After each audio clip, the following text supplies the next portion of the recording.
La commune de la semaine. La commune de la semaine. La commune de la semaine fait étape à Bettevillers. Je suis en compagnie de Sophie Pastor. Bonjour Sophie. Bonjour Pascal.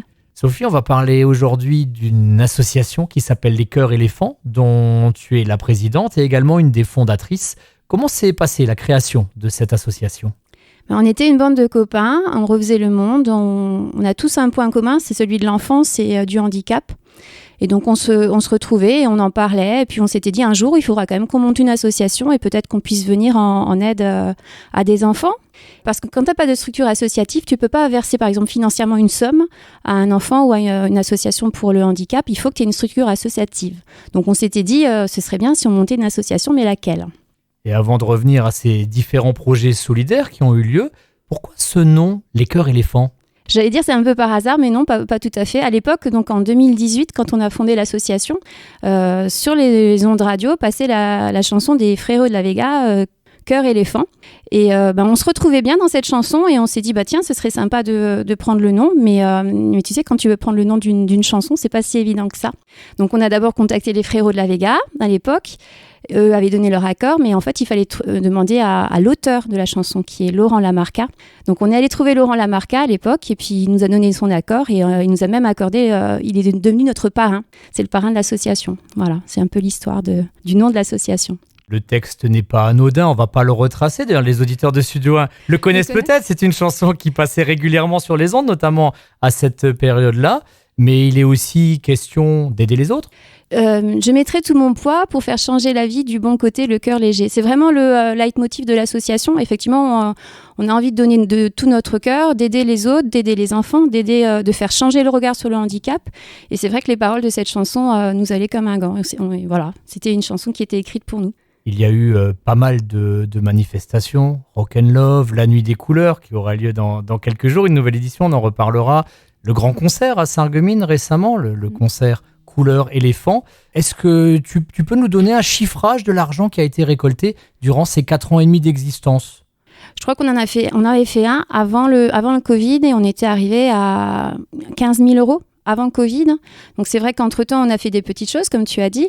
On a fait cet album, on a fait le concert dont tu as parlé et dont on a remis le chèque à Ecréadis il y a quelques jours de ça, lundi.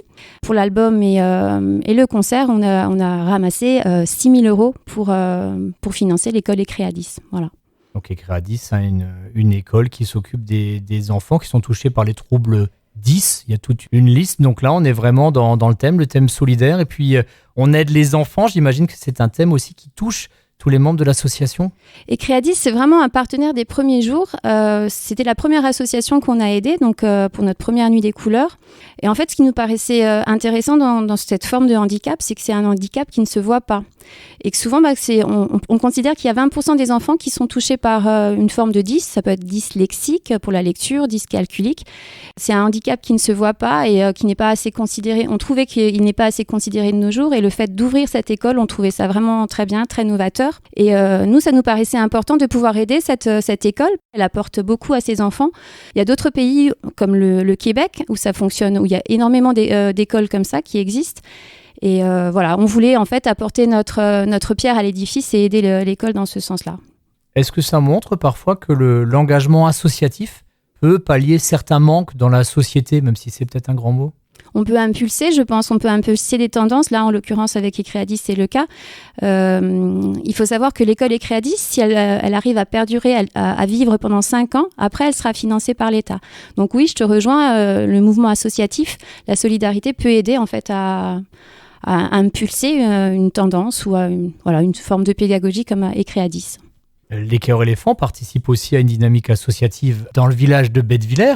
Tu es du coup membre également de l'interassociation du village en tant que présidente. Quel regard portes-tu sur ce village, toi qui n'es pas originaire de Bettevillers ? Qu'est-ce qui te plaît dans ce village ?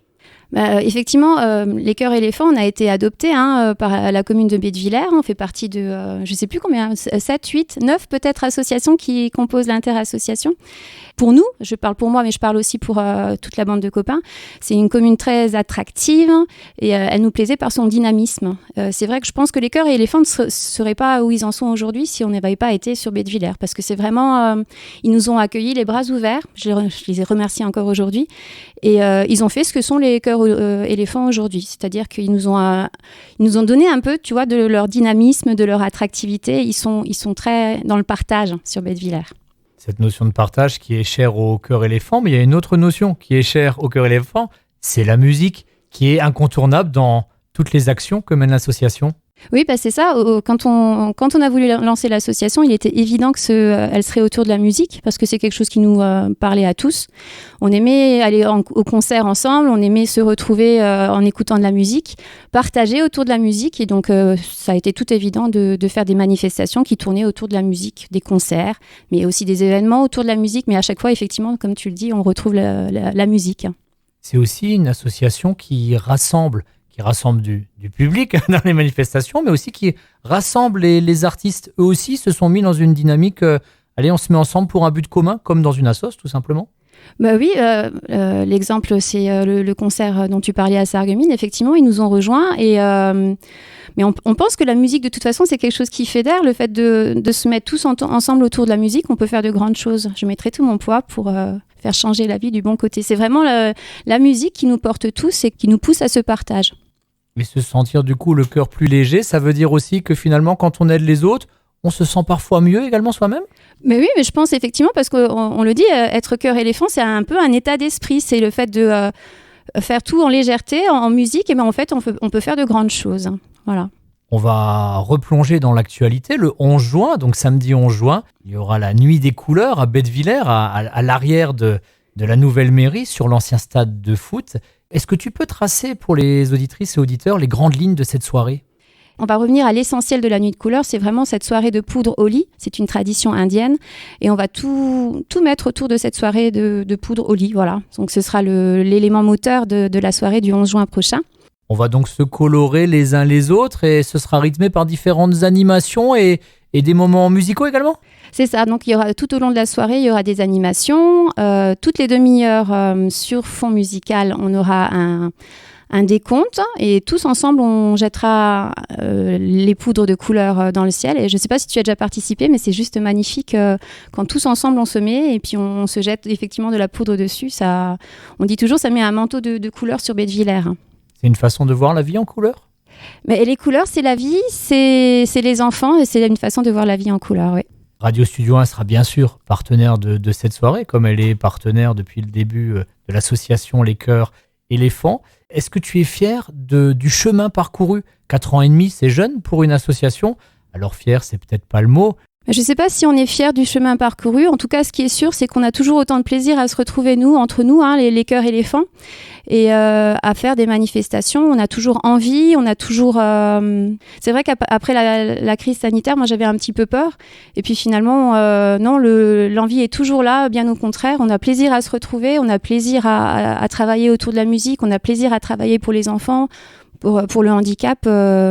Voilà. Et puis on peut finir sur un petit appel aux bonnes volontés parce que je crois que pour la Nuit des couleurs, il va y avoir besoin de bras et les bonnes volontés sont les bienvenues, non ? Oui, c'est ça. Donc je te disais, le noyau, il est là. On a nos chœurs éléphants, les fervents. Mais c'est vrai qu'après ça, on a besoin de 120 personnes, de 120 bénévoles le soir de la Nuit des couleurs et qu'il reste encore de la place. Effectivement, si on pouvait avoir encore un peu plus de bénévoles, on les accueillerait avec joie. Et donc, si vraiment ceux qui nous écoutent, s'il y en a qui ont envie de se joindre à nous, ils peuvent nous joindre sur notre page Facebook. Sophie Pastor, présidente de l'association Les Chœurs Éléphants. Merci beaucoup. Merci à toi.